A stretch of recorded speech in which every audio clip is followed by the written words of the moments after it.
Bismillahirrahmanirrahim. Assalamualaikum warahmatullahi wabarakatuh. Bismillahirrahmanirrahim. Allahumma shalli ala sayyidina Muhammad wa ala alihi wasallam ajma'in. Amma ba'du. Selamat bertemu kembali dalam pelajaran pendidikan agama Islam. Kali ini kita masuk bab 5 yaitu tentang khutbah, tabligh dan dakwah. Aspek fikih nanti kita memahami khutbah, syarat-syarat rukun, tabligh dan dakwah. Nanti kita bisa tahu pengertian khutbah, tata cara khutbah dan memperagakan khutbah praktiknya gimana. Baik, khutbah ini berasal dari kata khutbatun bahasa Arab, artinya pidato atau ceramah yang isinya tentang keagamaan. Jadi tentang keagamaan ini khutbah.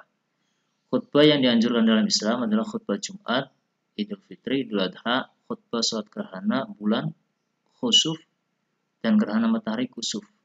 Khutbah pada salat minta hujan, salat istisqa, khutbah nikah, dan khutbah tatkala wukuf di padang Arafah. Khutbah salat dua hari raya, salat istisqa, salat dua gerhana pada dasarnya sama dengan khutbah salat Jumat. Kemudian tabligh. Tabligh artinya menyampaikan, juga sama ini dari bahasa Arab. Menurut istilah, tabligh adalah menyampaikan ajaran-ajaran Islam yang diterima dari Allah SWT kepada umat manusia agar dijadikan pedoman hidup supaya memperoleh kebahagiaan di dunia dan akhirat. Orang yang bertabligh ini namanya mubaligh, ini laki-laki. Kalau perempuan mubalighah. Baik, selanjutnya. Sedangkan dakwah artinya memanggil, ngajak-ngajak, menyeru atau mengajak. Menurut istilah syara, dakwah itu adalah kegiatan bersifat menyeru, mengajak, dan memanggil orang untuk beriman dan taat kepada Allah SWT. Tentunya nanti akan meraih kesetaraan di dunia dan di akhirat. Kayak adzan itu bagian daripada dakwah yang sempurna. Karena apa? Ngajak-ngajak orang sholat. Ya. Ketentuan khutbah Jumat. Ini syarat khutbah Jumat. 1. Memenuhi ajaran Islam. Mengetahui syarat rukun dan sunnah-sunnahnya. Dapat membaca hamdalah, syahadat, sholawat, Al-Quran dan hadis dengan baik dan benar, sanggup jelas dan mudah dipahami ketika berbicara. Orang yang sudah balik, artinya bukan anak kecil, bertakwa kepada Allah SWT. Kemudian yang terakhir, orang yang dipandang terhormat, dihormati dan disegani. Artinya ini tidak wajib. Yang wajib ini adalah nanti selanjutnya ya di sini syarat khutbah. Ini khotib suci dari hadas dan najis, tertutup auratnya. Khutbah dilaksanakan sesudah matahari tergelincir. Ini syarat khutbah Jumat. Kemudian ketika khutbah, khotib berdiri jika mampu. Andai kata nggak mampu, duduk boleh. Kemudian khutbah diucapkan dengan suara yang keras. Tertib dalam rukun-rukunnya maupun antara khutbah pertama dan kedua. Ketika khutbah, jamaah harus mendengarkan. Tidak boleh berbicara. Kemudian rukun khutbah yang harus ada di dalam khutbah. Seorang khotib harus berkhutbah sesuai dengan rukun yang diatur dalam Islam. Artinya kalau tidak ada salah satunya maka khutbahnya tidak sah. Maka rukun khutbahnya harus ada di dalam pembacaan khutbah. Pertama, membaca hamdalah, membaca syahadat, membaca selawat atas Nabi Muhammad SAW, berwasiat takwa kepada jamaah, membaca ayat Al-Quran pada salah satu dari dua khutbah, kemudian berdoa pada khutbah kedua. Makanya khutbah mesti innal hamdalillah nahmaduhu wa nusolli. Pertama memuji Allah, kemudian membaca syahadat, tauhid dan Rasul, berselawat, dan berwasiat.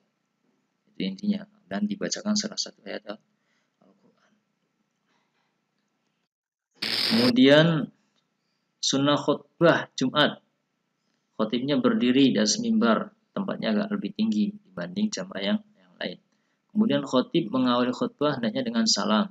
Ini sunnah. Dengan salam terus disampaikan khutbahnya.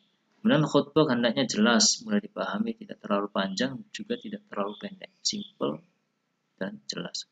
Khotib pada saat naik mimbar hendaknya menghadap arah jamaah. Ketika baca khutbah, ini khotib menghadap arah jamaah, ini sunnah, bukan membelakangi jamaah. Kemudian menertibkan 3 rukun. Tadi itu memuji Allah, membaca sholawat, syahadat ya, sholawat, kemudian membaca salah satu ayat Al-Quran. Kemudian membaca surat Al-Ikhlas sewaktu duduk di antara dua sisi. Sewaktu duduk antara dua sisi. Antara dua khutbah. Nah, ini kemudian mendengarkan khutbah. Ini juga syarat sahnya penyelenggaraan sholat Jumat. Ketika khotib Jumat menyampaikan khutbahnya, jamaah Jumat wajib mendengarkan dengan sebaik-baiknya.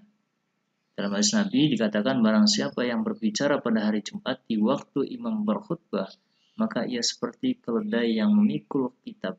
Sedangkan yang mengingatkan orang itu dengan diam, maka tidak sempurna Jumatnya. Ketentuan khutbah, tabligh dan dakwah. Ini yang harus dilaksanakan setiap muslim dalam melaksanakan salah satu kewajibannya itu berdakwah seperti tabligh atau dakwah hendaknya dimulai dari diri sendiri. Perintah Nabi, Nabi dulu perintah dakwahnya dari diri sendiri, kemudian keluarga, sanak kerabat terdekat, tetangga, baru kemudian untuk masyarakat luas. Dan dalam bertabligh atau berdakwah, dakwah dapat dilakukan bilhal, yaitu dengan suri tauladan, contoh yang baik perbuatan dari diri kita sehingga dilihat orang ini menjadikan contoh bagi mereka. Ya, ini agar diteladani orang lain. Dan ketentuan khutbah, tabligh dan dakwah. Dakwah dapat dilaksanakan melalui ucapan lisan dan tulisan. Bisa metode al-hikmah, penyampaian dakwah terlebih dahulu dengan metode al-mau'izah, ceramah agama, kemudian mujadalah billati hiya ahsan. Maksudnya bertukar pikiran, berdiskusi dengan cara-cara yang baik. Itu ini perbedaan khutbah Jumat dan dakwah. Waktu pelaksanaan ini udah beda. Kalau khutbah Jumat pada hari Jumat. Kalau yang lain istilahnya dakwah itu bisa kapan saja. Yang penting isinya adalah mengajak kebaikan kepada ketaatan kepada Allah Subhanahu wa taala. Mungkin itu saja yang bisa disampaikan. Terima kasih. Sekian. Assalamualaikum warahmatullahi wabarakatuh.